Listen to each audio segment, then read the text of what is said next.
Okay, हमने applications of dimensions start किया था।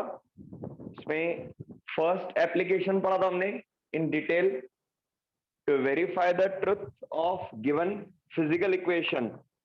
Means if any physical equation is given, we can check or we can verify whether it is dimensionally correct or not. For example, s equal to ut plus half at square, this equation is given, then we can verify whether it is dimensionally correct or not. कैसे verify करेंगे? We find the dimensions of all the terms in that equation, and if the dimensions of all the terms in the given equation are same, the equation is dimensionally correct.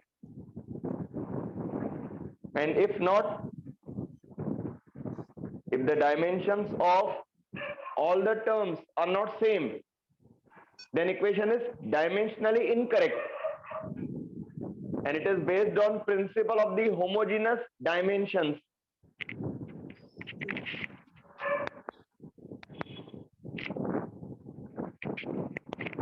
Now next application,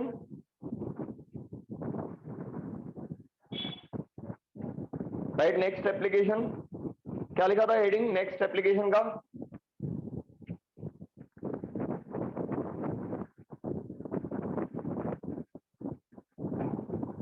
one system of unit to the other system of unit. To convert a physical quantity from, second application is to convert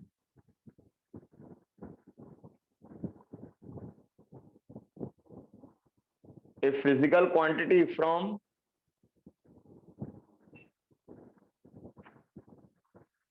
one system of units to other.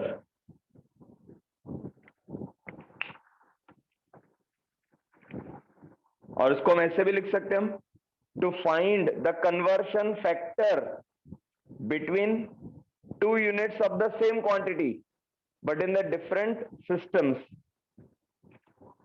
We can find the conversion factor between two units of the same quantity but in the different systems. For example, SI unit of work is joule and the CGS unit of work is erg. We can find the relation between joule and erg. यहाँ पे हम ये example prove करेंगे हम। 1 joule is equal होता है 10⁷ अर्ग। मतलब जूल को अगर अर्ग में कन्वर्ट करना है तो 10⁷ मल्टीप्लाई करना है, और इसका अपोजिट क्या लिख सकते हैं हम? 1 erg equal to 10⁻⁻7 joule.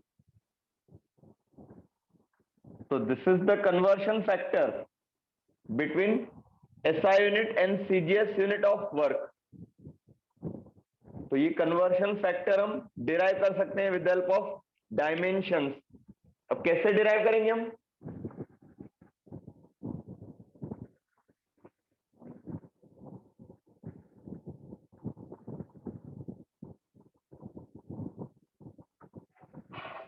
Now suppose हमने एक फिजिकल क्वांटिटी लिया जिसके डायमेंशंस है m⁴a, l⁵b एंड t⁵c।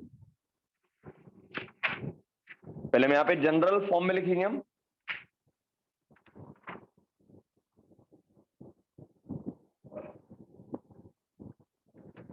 देखो पहले दिन आपको मैंने एक फॉर्मूला बताया था,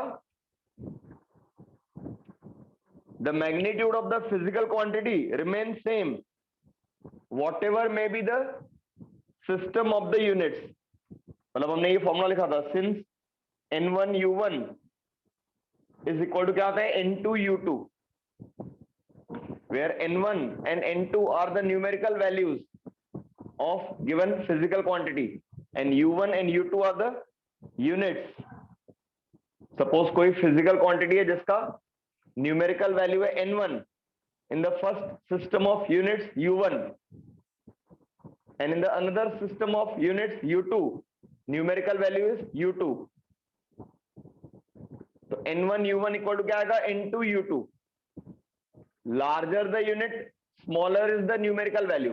जैसे मैंने आपको एग्जांपल दिया था 5 metre is equal to 500 centimetre.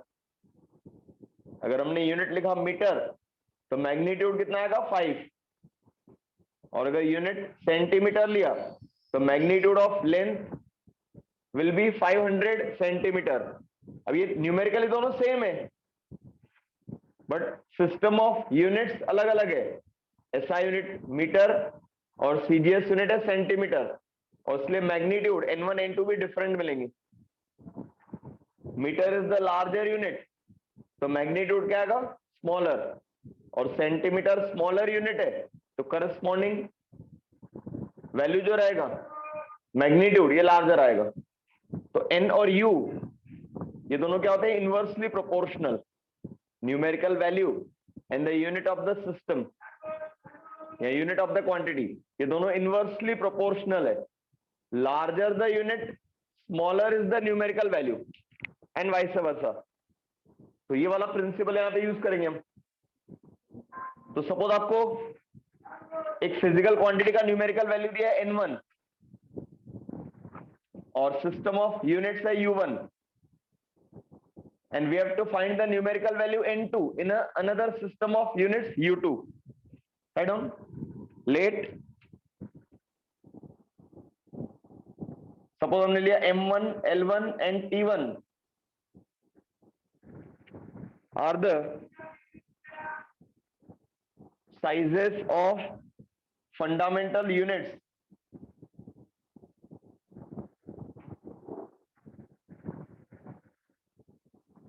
of mass,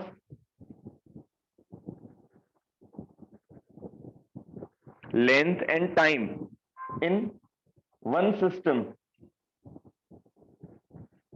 Suppose ये SI unit है, ये CGS unit है, तो M1, L1, T1 are the sizes of fundamental units, mass, length and time in SI system. जो पहला सिस्टम होगा उसमें सपोज मास M1 है, length L1, time T1 and M2, L2 and T2 are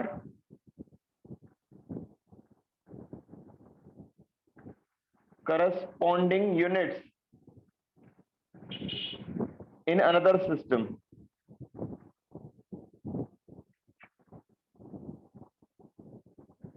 M2, L2 and T2 are the corresponding units in another system. If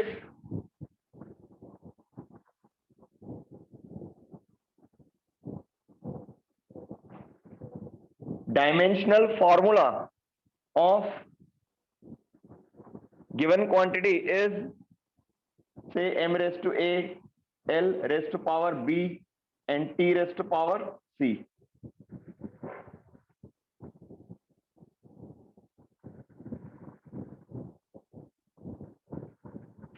Then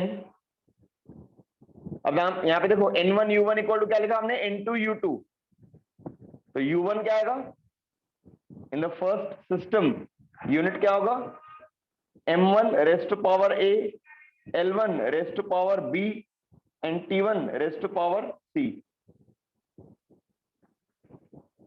In the first system of units, mass M1 लिया है, length L1 time T1, और dimensional formula में A B C power से मास, length और time के, और U2 का value क्या आएगा M2 raised to A, L2 raised to B and T2 raised to C.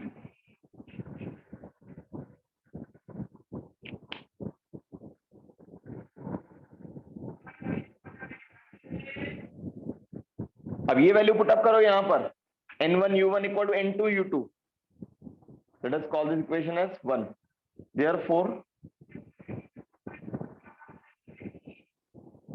equation 1 becomes N1. N1 आपको दिया रहेगा न्यूमेरिकल वैल्यू, जैसे आपको दिया है कन्वर्ट 1 जूल इनटू अर्ग, तो जूल SI यूनिट है और 1 क्या है न्यूमेरिकल वैल्यू है, तो N1 आपको दिया रहेगा तो n1 मल्टीप्लाइड बाय u1, तो u1 का वैल्यू क्या आएगा, m1 raised to a, l1 raised to b and t1 raised to c. This is equal to n2 u2, तो u2 का वैल्यू आएगा m2 raised to a, l2 raised to b and t2 raised to c. Now simplify this.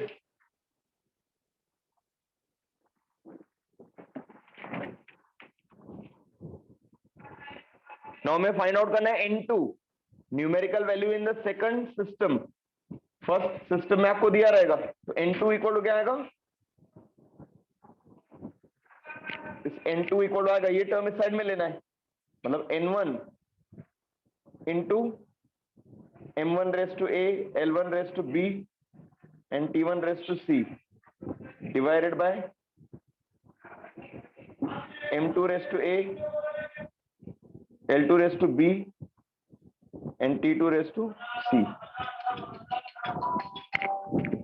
इसको क्या लिख सकते हैं हम, this can be written as n1 multiplied by, अब देखो यहाँ पे m1 raised to a divided by m2 raised to a, तो पावर सेम है तो उसको हम लिख सकते हैं m1 upon m2 raised to a, m1 upon m2 raised to a. Similarly l1 upon l2 raised to क्या आएगा b, यहां पे लिख देता हूं मैं ऊपर फॉर्मूला, ये फाइनल फॉर्मूला क्या आएगा आपका, तो final formula n2 equal to आएगा n1 multiplied by m1 upon m2 raised to a into l1 upon l2 raised to b into t1 upon t2 raised to c, where a, b, c are the powers of mass, length and time. तो ये आपको एक formula याद रखना है to convert the given physical quantity from one system of units to other. n2 मतलब numerical value in the second system equal to आएगा n1 numerical value in the first system multiplied by m1 upon m2 raised to a, l1 upon l2 raised to b multiplied by t1 upon t2 raised to c. So remember this formula for this application.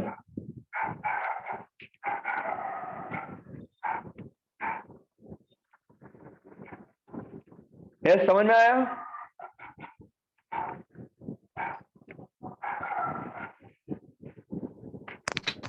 Yes, sir.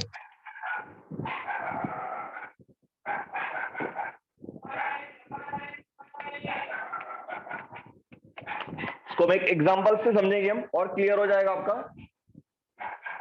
तो आपको ये formula याद रखना है. तो जो पहला application था उसका मेथड हमने पढ़ा था, जो भी फिजिकल इक्वेशन आपको दिया रहेगा उसमें जितने भी टर्म्स है सबके डायमेंशंस निकालने हैं, और अगर सारे टर्म्स के डायमेंशंस सेम मिले तो कंक्लूजन क्या होगा, the equation is dimensionally correct. उसको हम कहते हैं principle of the homogeneous dimensions. और सेकंड एप्लीकेशन क्या है, जो भी आपको फिजिकल क्वांटिटी कन्वर्ट करना है from one system of units to other, तो उसके पहले डायमेंशंस लिखने हैं, तो आपको a, b और c का वैल्यू मिल जाएगा. फिर पहले सिस्टम में मास का यूनिट लिखना है डिवाइडेड बाय सेकंड सिस्टम में मास का यूनिट और उसका पावर a.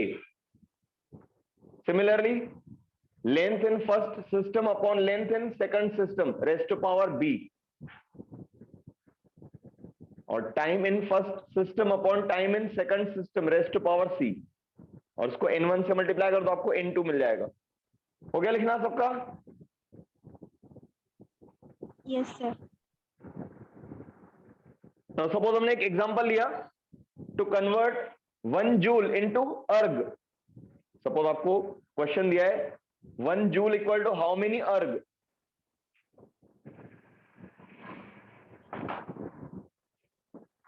जूल किसका यूनिट है?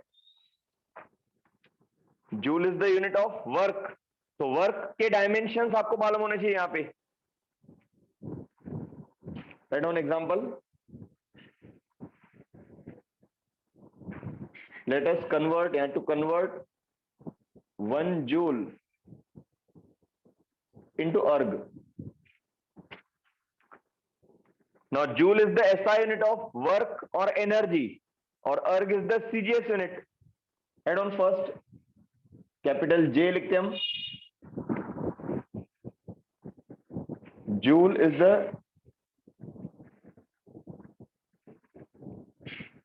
SI unit of work and erg is the CGS unit of work or energy. अब डायमेंशंस क्या होते हैं वर्क के? L/T⁻², we multiply L.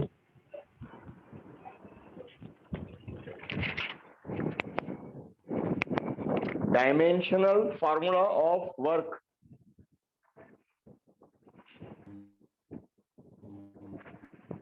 M raised to power 1, L raised to power 2, or T raised to power -2. Dimensional formula of work M1 L2 T raised to -2. मतलब A B C का value क्या आया? A = 1 मिला, M का power मतलब A, L का power 2 है, मतलब B का वैल्यू है 2. अभी जो फॉर्मूला लिखा था उसमें A B C लिखा था ना, तो यहाँ पे A B C का वैल्यू कितना आया? 1, 2 and -2. बराबर.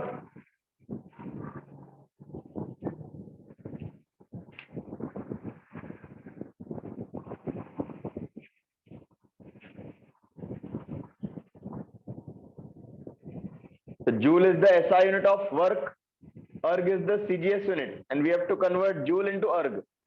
तो डायमेंशनल फॉर्मूला लिखा हमने वर्क का M1 L2 T raised to -2. तो A = 1 मिला, B = 2, C = -2. अब यहाँ पे दो सिस्टम दिए हुए, एक साइड में लिखो आप SI और दूसरे साइड में लिखो CGS. SI सिस्टम है, पहले सिस्टम में मास हम लिखेंगे M1. कितना मास का यूनिट क्या होता है SI सिस्टम में?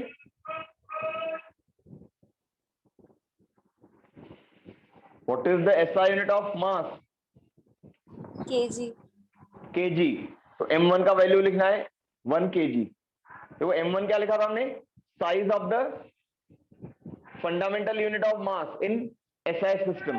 तो पहले सिस्टम में मास है 1 kg, लेंथ SI सिस्टम में होता है 1 मीटर और टाइम होता है 1 सेकंड.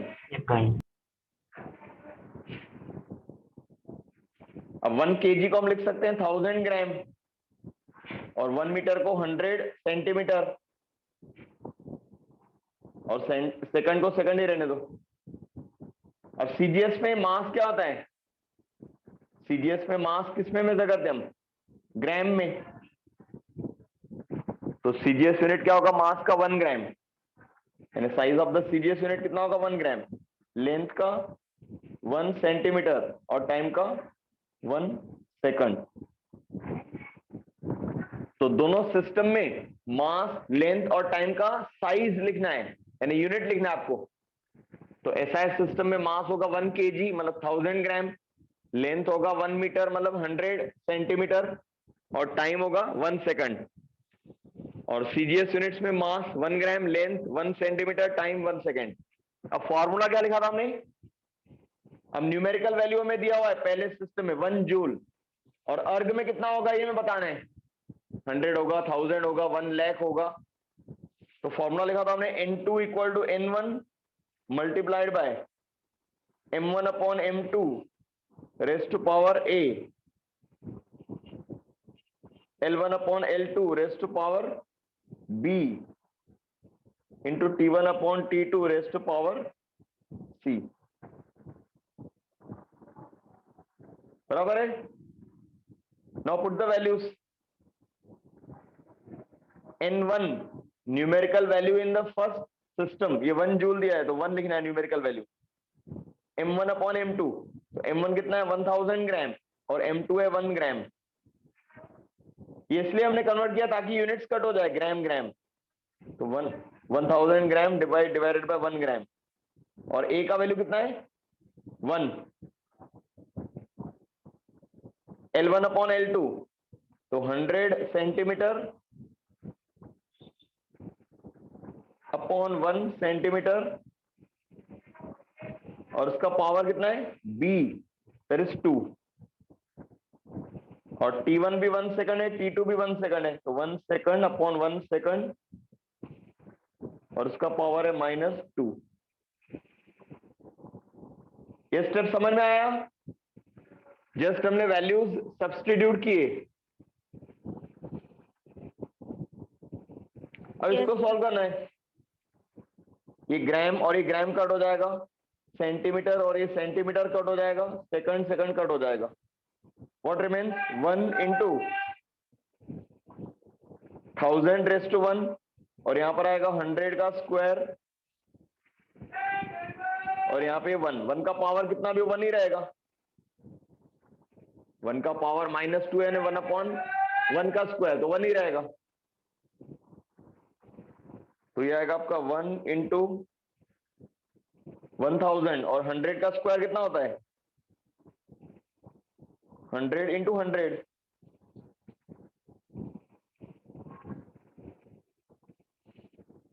वन 1000 इंटू 100 का स्क्वायर मतलब 10,000 हो जाएगा। तो टोटल पावर कितना आएगा 1 इंटू 10⁻7। तो ये हो गया आपका numerical value in the second system, मतलब इन अर्ग। दैट इज फाइनल आंसर क्या लिखेंगे हम? फाइनल आंसर हुआ 1 जूल इक्वल टू 10⁻7 अर्ग। ये फाइनल आंसर हुआ आपका। हमें कन्वर्ट करना था जूल को अर्ग में, तो 1 जूल इक्वल टू कितना मिला 10⁻7 अर्ग।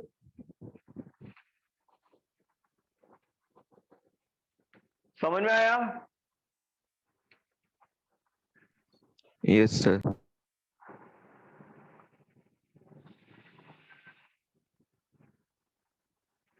So we can convert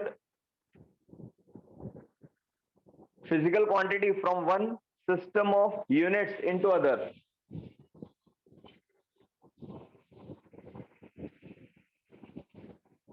ये आपको फॉर्मूला याद रखना है। सबसे पहले क्या लिखना है आपको? जो भी यूनिट्स आपको दिए होंगे तो कौन से सिस्टम में है। जैसे यहाँ पे हमें 1 जूल को अर्ग में कन्वर्ट करना था, तो joule is the SI unit of work and erg is the CGS unit of work. और dimensional formula of work m⁻1 l⁻2 t⁻2 है, मतलब ए बी सी का वैल्यू निकालना पहले। फिर एसआई सिस्टम में मास लेंथ और टाइम के यूनिट्स लिखने, सीजीएस सिस्टम में मास लेंथ और टाइम के यूनिट्स। फिर ये फॉर्मूला आपका, और उसमें वैल्यू पुटअप करो, सॉल्व करो, तो आपको n2 का वैल्यू मिल जाएगा।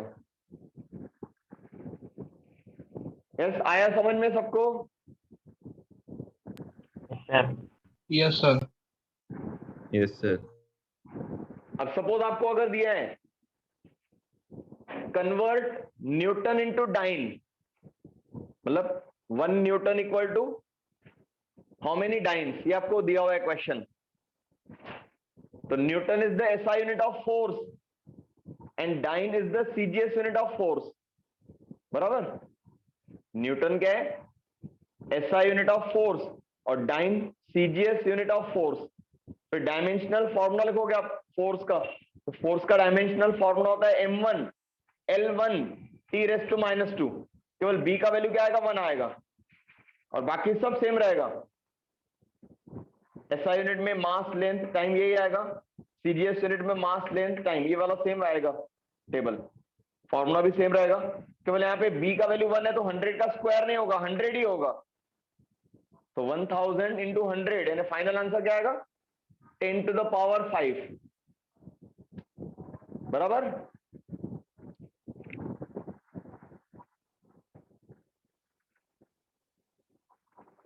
अरे समझ में आया? Yes, sir. तो अगर आपको न्यूटन इंटू डाइन कन्वर्शन करना है, तो केवल आपका यहां पे चेंज क्या होगा, ये जो b का वैल्यू है 2, उसके जगह पे 1 आएगा। Dimensional formula of force is m raised to power 1, L raised to power 1, T raised to power -2। तो यहाँ पे 100 का स्क्वायर नहीं होगा, केवल 100 रेस्ट टू 1 आएगा। तो 1000 इंटू 100 यानी 10 रेस्ट टू 5 आएगा, मतलब 1 न्यूटन इक्वल टू आएगा 10 रेस्ट टू 5 डाइन।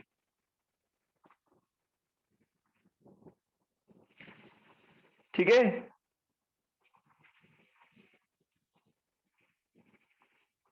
देखो एक और example,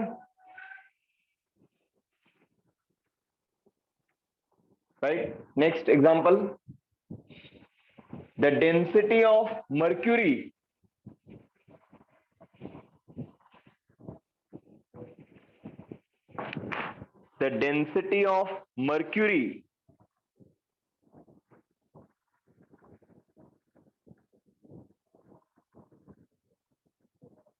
is 13.6 gram per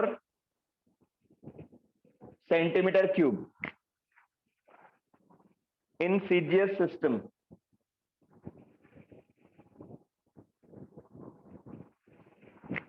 Find its value in SI system.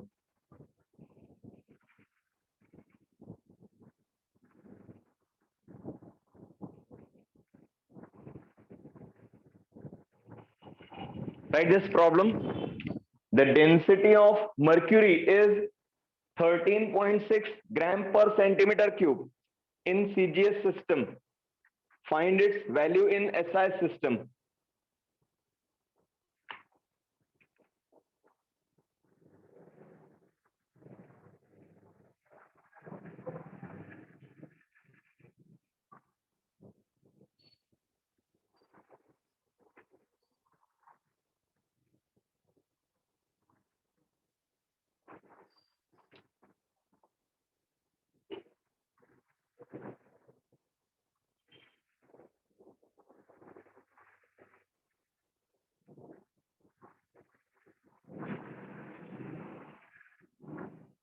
Yes, density का फॉर्मूला क्या होता है, डायमेंशंस क्या होते हैं?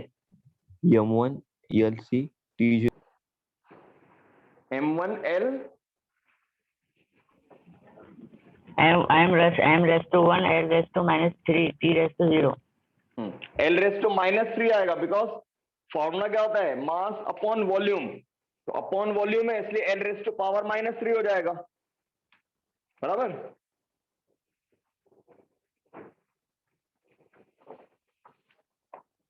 राइट, हमें कन्वर्ट करना है 13.6 ग्राम पर सेंटीमीटर क्यूब को केजी पर मीटर क्यूब में। एसआई यूनिट क्या होगा, मास अपॉन वॉल्यूम। तो एसआई यूनिट में कन्वर्ट करना है, मतलब केजी पर मीटर क्यूब में लिखना है आपको। मतलब आपका क्वेश्चन ऐसा है, right. Solution 13.6 gram per centimetre cube is equal to dash dash KG per metre cube. SI unit में लिखना है, और एसआई यूनिट क्या होगा, मास अपॉन वॉल्यूम यानी केजी पर मीटर क्यूब। ये वैल्यू सीजीएस यूनिट में दिया हुआ है, और इसको हमें एसआई यूनिट में लिखना है, मतलब केजी पर मीटर क्यूब में लिखना है।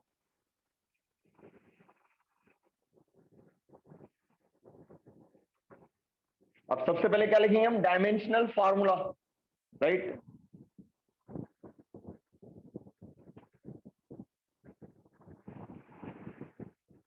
Dimensional formula of density is m raised to power 1। देखो बेसिक फॉर्मूला आपको याद होना चाहिए। डेंसिटी मतलब होता है मास अपॉन वॉल्यूम। तो m टू द पावर आएगा 1, और l का पावर आएगा -3, और t का power 0, because it does not depend upon time. मतलब a b c का वैल्यू क्या हुआ, a का वैल्यू हुआ 1, b का वैल्यू हुआ -3, और c का वैल्यू हो गया 0। अब ये है आपका n1 और ये u1, ये न्यूमेरिकल वैल्यू है पहले सिस्टम में सीजीएस में, और ये यूनिट, और यहाँ पे न्यूमेरिकल वैल्यू n2 निकालना है हमें, और ये यूनिट। तो यहाँ पे पहला सिस्टम सीजीएस है जो गिवन है, और सेकंड सिस्टम ऐसा है जो हमें निकालना है। तो यहाँ पे लिखेंगे हम ऐसे, लेफ्ट हैंड साइड में सीजीएस सिस्टम और राइट हैंड साइड में एसआई सिस्टम। तो सीजीएस में आपको N1 न्यूमेरिकल वैल्यू दिया है 13.6 और एसआई में यानी न्यूमेरिकल वैल्यू 2 निकालना है और मास M1 इक्वल आएगा 1 kg, सॉरी सीजीएस है ना, तो ये आएगा 1 ग्राम और लेंथ आएगा 1 सेंटीमीटर और टाइम टी आएगा T1 आएगा 1 सेकेंड। तो पहला सिस्टम यहाँ पे सीजीएस है, तो N1 दिया है 13.6, मास 1 ग्राम, लेंथ 1 सेंटीमीटर, टाइम 1 सेकेंड। और एसआई यूनिट में मतलब सेकंड सिस्टम में न्यूमेरिकल वैल्यू निकालना है, मास 1 kg मतलब 1000 ग्राम आएगा, लेंथ 1 मीटर मतलब 100 सेंटीमीटर और time 1 second.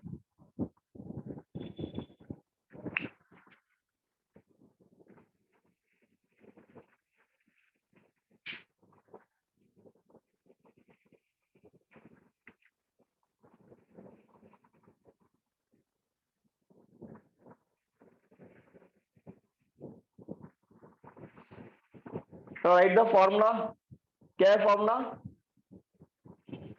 N2 equal to N1 multiplied by M1 upon M2 raised to power A into L1 upon L2 raised to power B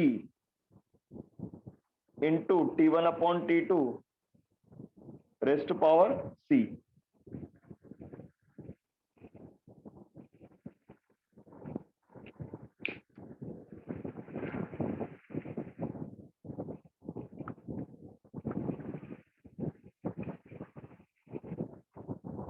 Now put the values and solve. N1 कितना है 13.6 multiplied by M1 upon M2, तो M1 है 1 ग्राम, M2 है 1000 ग्राम, तो 1 ग्राम upon 1000 ग्राम और power कितना आएगा A का वैल्यू है 1, L1 अपॉन L2 मतलब 1 सेंटीमीटर अपॉन 100 सेंटीमीटर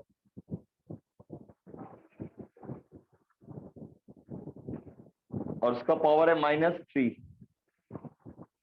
B का वैल्यू है -3 और T1 और T2 दोनों 1 सेकंड है और वैसे भी उसका पावर कितना है 0, तो 1 ही आ जाएगा ये।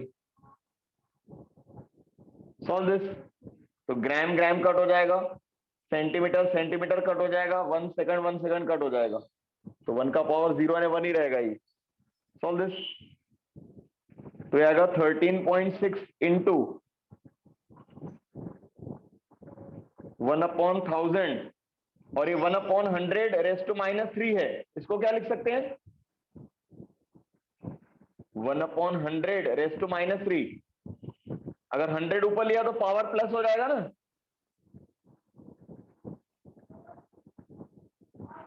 यस लिख सकते हैं सर ये।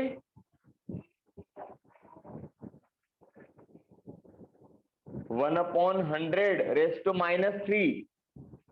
Now if we take this denominator in the numerator, then power क्या होगा, उसका साइन चेंज हो जाएगा, तो 1 अपॉन 100 रेज टू -3 को लिख सकते हैं 100 रेज टू 3। ये स्टेप समझ में आया सबको? Yes sir. Yes, law sir. Of indices पढ़ा आपने, अगर न्यूमरेटर को डिनोमिनेटर में लिखा है, डिनोमिनेटर को न्यूमरेटर में, तो पावर का साइन चेंज कर देना है, प्लस का माइनस, माइनस का प्लस, तो 1 अपॉन 100 रेज टू -3 इसको लिख सकते हैं हम 100 रेज टू +3।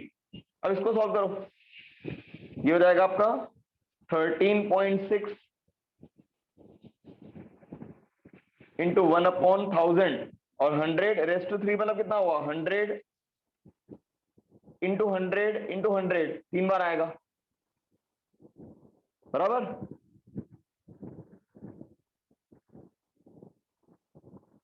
अब इसमें से 1000 कट कर दो तो ये 2 0 और यहां से 1 0 कट हो जाएगा, क्या बचेगा 10 इंटू 100 एंड 1000, मतलब इसको लिख सकते हैं हम, ये आएगा आपका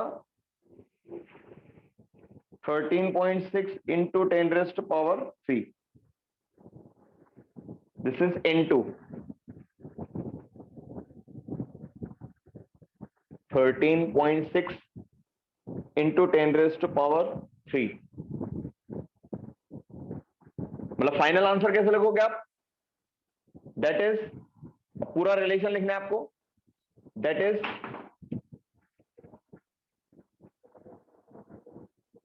13.6 gram per centimetre cube equal आएगा 13.6 इंटू 1000 10⁻³ या 10⁻³ मल्टीप्लाई कर दो 13,600 हो जाएगा। इसको ऐसे भी लिख सकते हो आप 13600 kg पर मीटर क्यूब।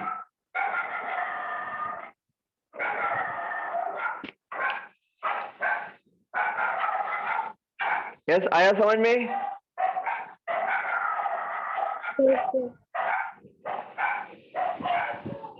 मतलब आपको याद रखना है, अगर डेंसिटी को सीजीएस यूनिट से एसआई यूनिट में लिखा तो 1000 मल्टीप्लाई करना पड़ेगा। 13.6 यहाँ पे था, वो तो सेम आया, केवल 1 ग्राम पर सेंटीमीटर क्यूब क्या आया? 1000 केजी पर मीटर क्यूब।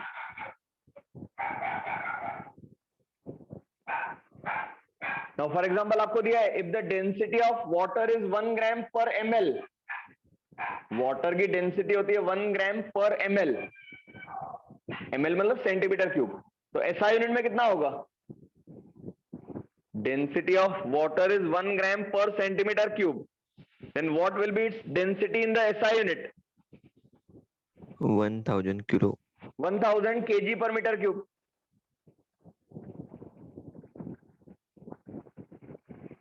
केवल आपको क्या करना है? 1000 मल्टीप्लाई करना है।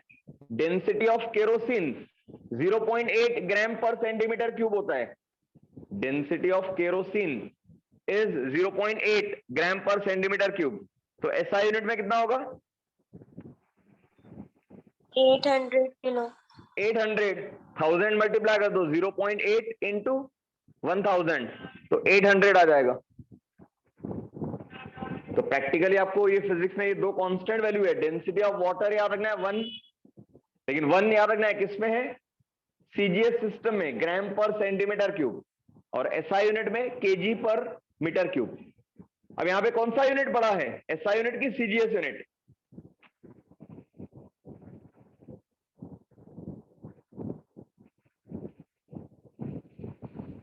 ऐसा यूनिट बड़ा।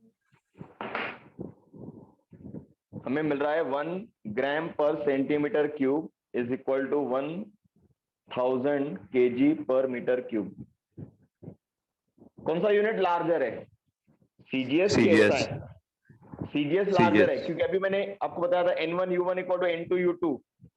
अगर U1 लार्जर है तो N1 क्या आएगा? स्मॉलर। बताया था ना ये। अगर यूनिट बड़ा है तो करस्पॉन्डिंग न्यूमेरिकल वैल्यू छोटा होगा, तो यहाँ पे सीजीएस यूनिट में केवल 1 है और एसआई यूनिट में 1000 है, मतलब यहाँ पे CGS unit of density is larger. ऐसा कोई जरूरी नहीं है कि एसआई यूनिट ही बड़ा हो, ये कई बार मिसअंडरस्टैंडिंग होती है कि एसआई यूनिट हमेशा बड़ा होता है सीजीएस यूनिट से, ऐसा जरूरी नहीं है। हाँ, कुछ केसेस में हो सकता है, जैसे अभी हमने लिखा था 1 जूल इक्वल टू 10⁻7 अर्ग। अब यहाँ पे जूल में केवल 1 लिखा हमने न्यूमेरिकल वैल्यू, और अर्ग में कितना है?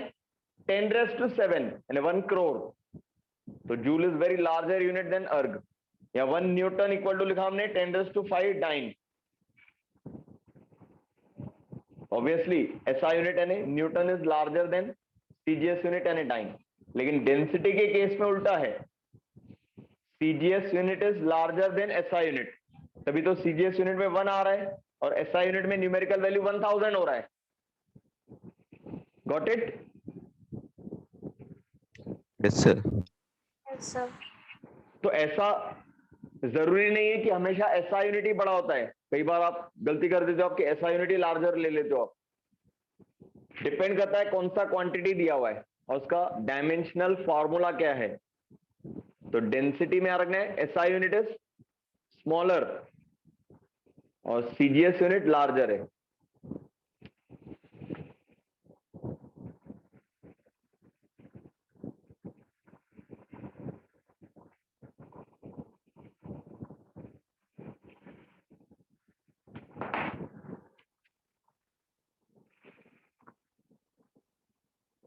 राइट। एक प्रॉब्लम लिखो होमवर्क के लिए।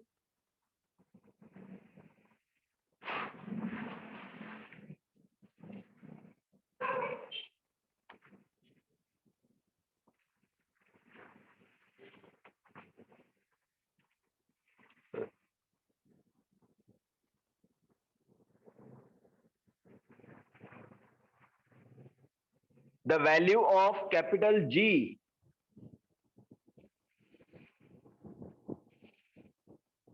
the value of capital G, capital G मतलब कल पढ़ा था हमने ग्रेविटेशनल कांस्टेंट, उसके डायमेंशंस निकाले थे ना, देखो फर्स्ट एप्लीकेशन में।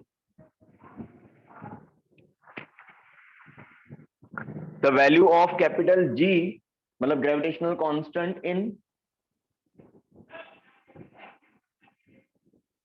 CGS system is 6.67 into 10 to the power minus 8 dyne centimeter square per gram square.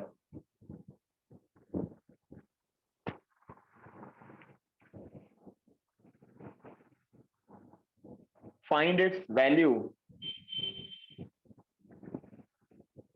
in SI system.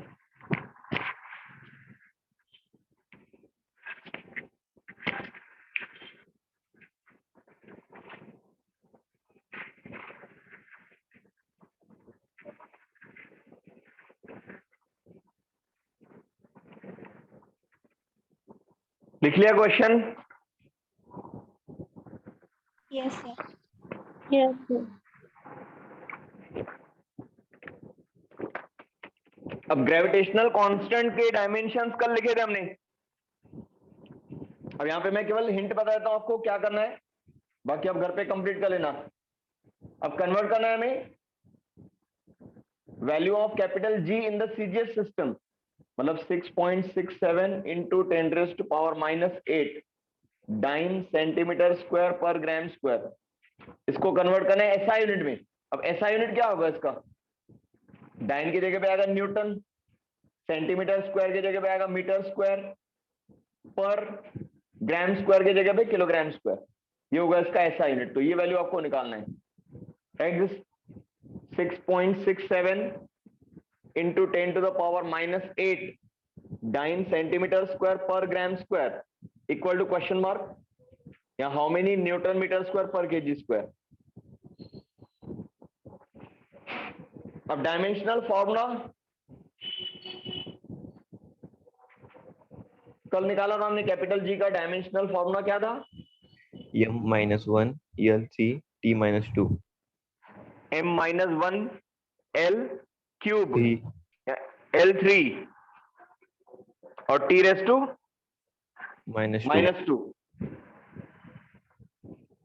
अगर ये आपको डायरेक्टली याद नहीं है तो हमने फॉर्मूला लिखा था ग्रेविटेशनल फोर्स का। ये फॉर्मूला है, ये ग्रेविटेशन में पढ़ेंगे हम आगे और फिर से।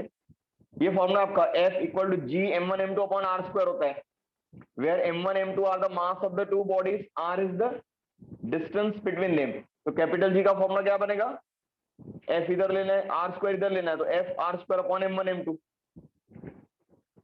फिर फोर्स के डायमेंशंस लिखे थे हमने, m1 L1 T-2 और r स्क्वायर के डायमेंशंस मतलब L2 upon m1 into m1, mass into mass. तो एक m1 कट हो जाएगा और ये m1 ऊपर लेंगे तो कितना आएगा? m रेज़ टू -1 हो जाएगा, और L का पावर कितना आएगा? ये 1 + 2 मतलब 3 हो जाएगा, और T का पावर -2। याद है कल ऐसे ये कैलकुलेट किया था हमने? Yes sir. तो यहाँ पे आपको अगर डायरेक्टली याद है तो आप डायरेक्टली लिख सकते हो, अदरवाइज ये आपको साइड में कैलकुलेशन करना पड़ेगा। अब यहाँ पे ABC का वैल्यू कितना मिला? देयरफॉर A इक्वल टू क्या मिला? -1, B इक्वल टू 3 और T इक्वल टू -2। A का पावर यानी A का वैल्यू -1, B का वैल्यू 3, T का वैल्यू -2। इसके आगे आ जाएगा लिखना? Yes, sir. देखो पहला सिस्टम है CGS, तो CGS में लिखना है m1 equal to 1 gram, L1 equal to आएगा 1 सेंटीमीटर, T1 इक्वल टू आएगा 1 सेकेंड, और SI यूनिट में M2 1 kg मतलब 1000 ग्राम, L2 आएगा 1 मीटर यानी 100 सेंटीमीटर, और T2 आएगा 1 सेकेंड। और इधर N1 का वैल्यू दिया हुआ है, ये N1 का वैल्यू है, न्यूमेरिकल वैल्यू पहले सिस्टम में, और N2 निकालना है हमें, तो N2 का वैल्यू मिलेगा। फाइनल आंसर लिख दो, ये नोट कर लो, आंसर विल बी 6.67 इंटू 10⁻⁻11। हमें N2 निकालना है, मतलब उसका कोई यूनिट नहीं होगा। फिर आप ये इक्वेशन कंप्लीट करोगे तो यहाँ पे 6.67 इंटू 10⁻11 न्यूटन मीटर स्क्वायर पर केजी स्क्वायर आएगा। ये आंसर लिख दो N2 का।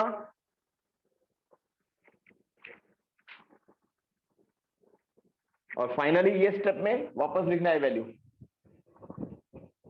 लिखा answer? Yes, sir. Yes, sir. Yes, sir. Space छोड़ दो, पिछले प्रॉब्लम में जितनी स्पेस लगी उतने लाइन छोड़ दो, कंप्लीट कर लेना आप ये नोटबुक में। Very important question. तो ये आंसर आएगा आपका। अच्छा, कल एक होमवर्क दिया था परसों, उसका आंसर वेरीफाई किया? कितने लोगों ने सॉल्व किया है?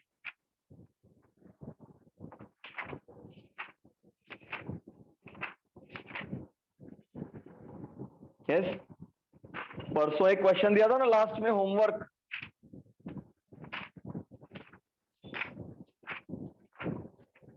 अरे सॉल्व किया है कि नहीं किया है?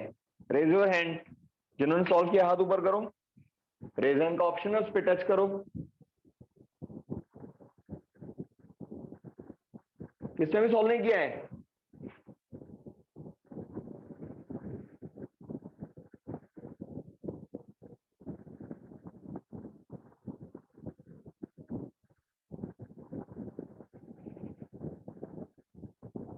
यस,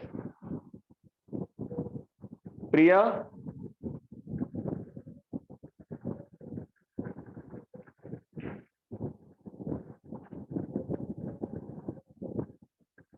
अरे रिप्लाई तो करो, yes sir, no sir, solve किया है नहीं किया है, भूल गए क्या किया?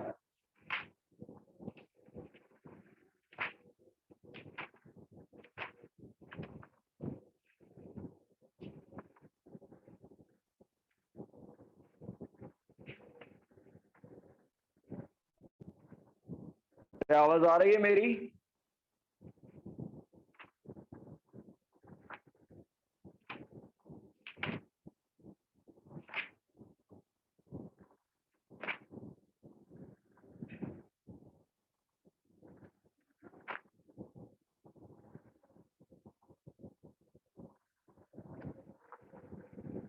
हेलो? यस? अरे आवाज आ रही है कि नहीं? रिप्लाई तो करो।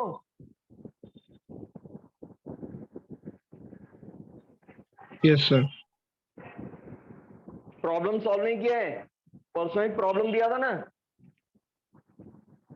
एक फिजिकल इक्वेशन दिया था वेलोसिटी का, v equal to A T plus B upon T plus C.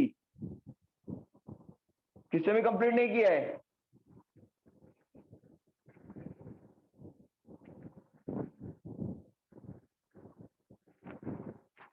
Yes, क्या प्रॉब्लम आया? समझ में नहीं आया था कि ट्राई नहीं किया था?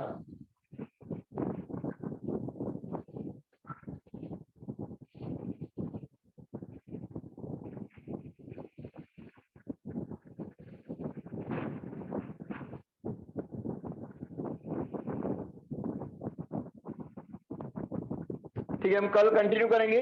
कल दोनों प्रॉब्लम्स कंप्लीट करके आने हैं, और आपके नोटबुक में मैं चेक करूंगा, आपको वीडियो ऑन करके मुझे होमवर्क दिखाना है, ये प्रॉब्लम का सॉल्यूशन और जो कल दिया था उसका solution. Clear? Yes, sir. Yes, sir. Yes, sir. दोनों प्रॉब्लम्स कंप्लीट होने चाहिए आपके नोटबुक में। ये वाला प्रॉब्लम जो अभी लिखा है बोर्ड पर, और इसके पहले जो दिया था परसों वाला। और जिनको मैं बोलूंगा तो उनको वीडियो ऑन करके अपना होमवर्क दिखाना है, नोटबुक में कहां पर लिखा है आपने, कैसा लिखा है, क्या लिखा है। ठीक है? Okay, you can leave now. Tomorrow we shall continue at the same time. Third application पढ़ेंगे हम आगे।